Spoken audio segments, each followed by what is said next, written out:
Chapter 120. The patriarchs discuss Asmahale.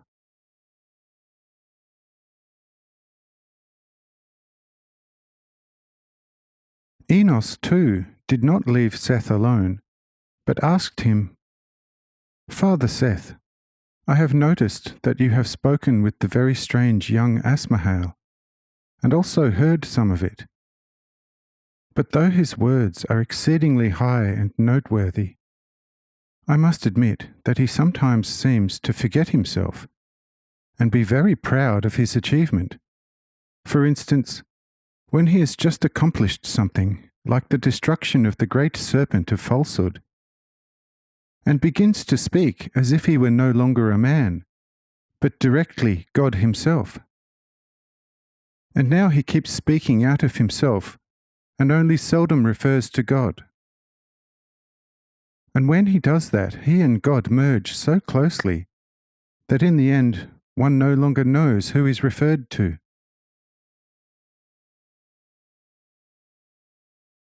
Whether a man is speaking in the name of God and, therefore, filled with the Spirit of God and all the might and power out of it, or whether otherwise, surely, I at least cannot imagine it in any other way, God and Asmahale are one and the same.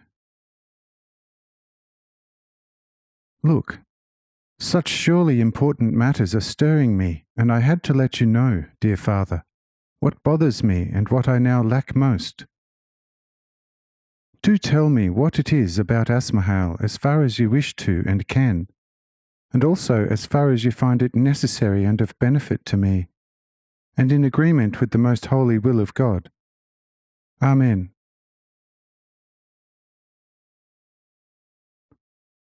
And Seth replied to his son, "Dear Enos, your question is justified, and on all the earth there could not be a more justified and important question than this one, and also a no more righteous man than the one who seeks God in all earnest, and whose eye does not miss the deeds of God. But greater than all this is to observe out of pure love every commandment someone has been given out of the eternal order of God. Look, such a commandment binds my tongue before you concerning Asmahale. Therefore be satisfied for the time being with this excuse. But believe firmly that you will become acquainted with Asmahale face to face, still before the sun rises. Do look forward to it, for Asmahale is great. Amen." And Enos was satisfied and kept silent. But also Mahalaleel could not rest, turned to Kenan and asked him, "Listen, Father, you know that we have had many experiences during our rather long lifetime. However, can you remember any occasion when solely upon the word of a man, without any support of his hands, something has been instantly accomplished? You may say to me, 'Son, you talk nonsense. Did not today our Enoch tame the tiger for Asmahale? And did not Adam, by touching the tongue of the beast, elicit words from its jaws? Or have not all the animals, all the grass, the plants, bushes and trees, if necessary even the elements, been subject to our firm will?' And I say to that, O Father, all this is certainly true and cannot be denied. But we have never been able to bring about something without the help of our hands, sometimes even our feet. And if we did accomplish it, this always took some time until mute nature, often supported by our hands and feet, performed it. Is this not absolutely true?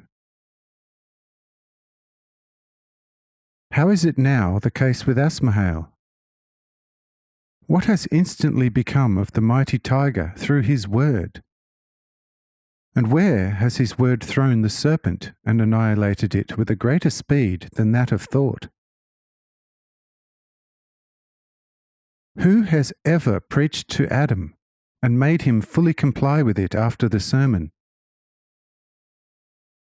He who did not come to Adam as a supplicant had to return home without having achieved anything. Even Enoch's word seemed to please him because of its depth and meekness, rather than serve as a wise measure for true life. Now when Asmahel speaks, makes arrangements and commands, Adam does not diverge from it by a hair's breadth, and obeys him blindly, together with all the other children and the mother Eve. Considering all this, tell me, dear father, what you think of this Asmahel. I definitely regard him as more than a man, as his performance surpasses all human accomplishment by far. Now it is only of importance for whom you take him, and as what you regard him. Amen.